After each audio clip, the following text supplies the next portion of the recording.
So yun mga kaponsi, pauwi na tayo. Ang haba na ng buhok ko. Ayan, naglalakad ako sa ulan. After 6 days, ayan, makakapag-off na tayo. Ano yun, yung feeling na ganun, di ba? Sa mga nagtatrabaho diyan, kung relate ka. O di ba, ang sarap ng feeling. At andito na ako mga kaponsi sa tapat ng gate namin. Ayan. Yan, welcome to home base.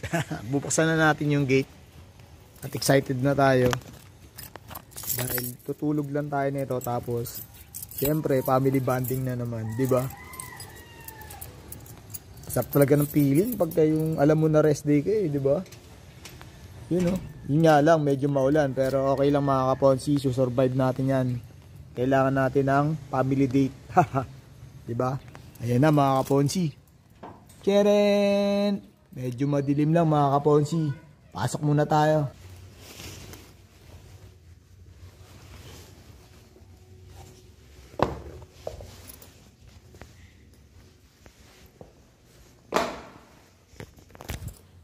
Yo! Yes! Nandito na tayo sa bahay. Ang sarap. Pwede mag-relax. Ayan. Yung pakiramdam na wala kang pasok mamayang gabi. Oh yeah! Ayan mga kaponsi, kakain muna tayo. Tingnan natin kung anong meron ditong pagkain na hinanda sa atin ni Mrs. Tingnan natin mga kaponsi. Yun! Meron tayo ditong talong. Tsaka bangus na inihaw. Ay, prito pala to mga kaponsi. Kumakain ba kayo nito? Ayan o, closer look. Yeah. Ayan mga kaponsi. Kain tayo, pahinga lang ako konti. And rat-rat na tayo kumain para may energy. Ayan mga kaponsi, naririnig nyo ba? Ayan, meron na tayo ditong soundtrack ng mga nagka-campaign. Ayan o. Tingnan natin mga kaponsi kung sinong mga nandito. Ayun, meron lang pala ditong tricycle na merong sponsorship. Ayan o. O diba mga kaponsi? Ano, malapit ng botohan. Boboto na rin ba kayo? Ayan, boto nyo na yung mga tropa natin dyan. Tropa-tropa, syempre. Kailangan natin yan para sa ating SK at barangay chairman. Let's vote! So yun mga kaponsi, syempre naka-ready na yung pagkain natin. Ayan o. So ayan, meron tayo ditong bangus. Siyempre, yung talong. Siyempre, ang water. Di natin kakalimutan yan. At ang saging. At siyempre, may bisita tayo dito. Si Mama. Ayan. Si Ermat. Ayan. Mga gustong Herbalife dyan. Nag-plug eh. No? So, ayan mga kaponsi. Sisimulan ko na aking pagkain. Let's eat. Tara po, kain po tayo. Thanks, Papa G. Ayan.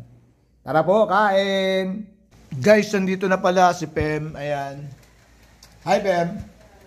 Yan. Sabay kami kakain ngayon. Ipasok ko sa school. And ayan. Yan. Masarap ba? Yan. Favorite niya. Ayan o. Kumakain na siya ng fruits. Tsaka yung siyempre bangus. Ayan o. Iyon. Kain muna kami. So thank God. Ayan. Tapos na kami kumain ni Pem. At yan. Nag-uniform na siya. Yay! Papasok na po siya ng school. Ayan o. Ganda na baby. Pem! Pakita nga. Hi! Yeah. Uminom ka na ng tubig. So yan po. Ayan, papasok na po siya ng school. Si Pem. Si Felicia Margaret. Ayan. Bye-bye, Pem. Bye-bye. Ay, Mamsi, baso.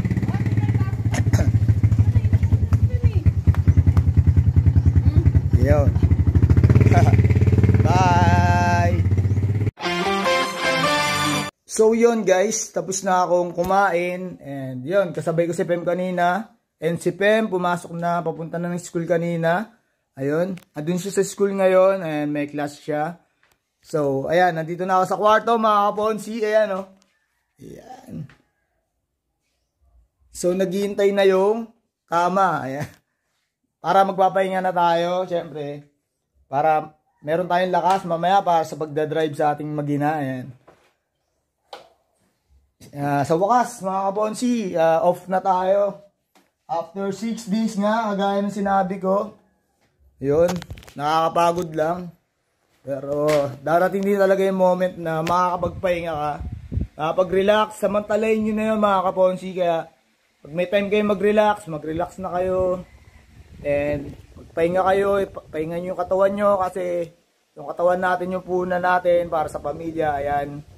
And kapag halimbawa nagtatrabaho ka, ayan, mag-focus ka lang sa trabaho. And then pag uwi mo, pahinga ka, pasok ka ulit. Ganun talaga. And then pagka may time ka na magpahinga, yung rest day mo, ayun na, rest day na. Pinag-uusapan na yung rest day. Yan, rest day natin ngayon. Yun na, yung time na para makasama mo yung pamilya mo. And mabag-bonding kayo. Ayan. Kaya tulog-tulog na tayo pag may time. Yun mga kaponsi. Ayan, hindi ko na napakita yung paggising ko. Ayan, kasi ang usapan, dapat magigising ako ng 6 o'clock, 6:15, mga ganon. Ayan, ano na, 6:30 na ako nakagising kasi nagising ako, gusto ko pa matulog. Yan, napaidlip pa ako. Medyo nagalit ng konti si Mrs. pero carry naman kasi ilang minutes lang naman. So yan mga kaponsi, dito na ako sa kotse. Nintay ko na si Mitch. Ayan, si Mrs. Ayan, pasakay na siya ng kotse. Ayan, waiting na ako dito sa loob. Mamaya pupunta na tayo ng Lower Bikutan kasi nandun si Fem at si Mamsi. Kasama po si Mamsi. Ayan, let's go! Let's drive na po!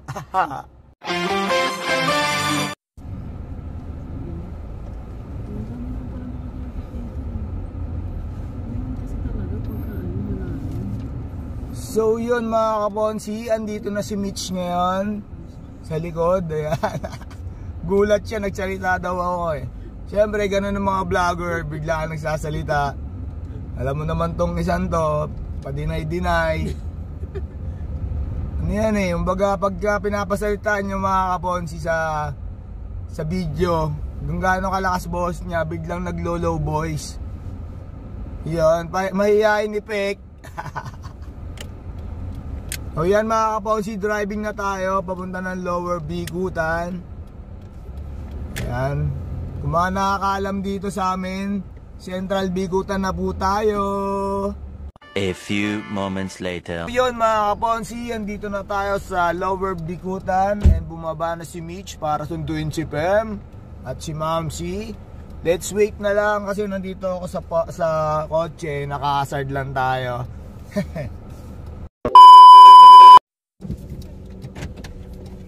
Ala, dyan pala ako.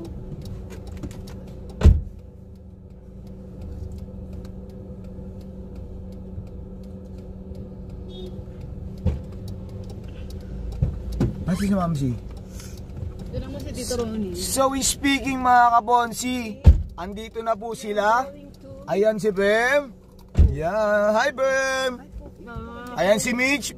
Mitch, lapit ka dito Mitch. Dilim. Ayan o, medyo madilim mga kabonsi kasi gabi na. Mamsi, nasaan ka? Pakita ka dito sa gitna. Ayan si Mamsi. Yeah, let's go mga kabonsi. Alis na tayo. Punta na tayo ng SM Bikutan. Alam nyo na, banding time.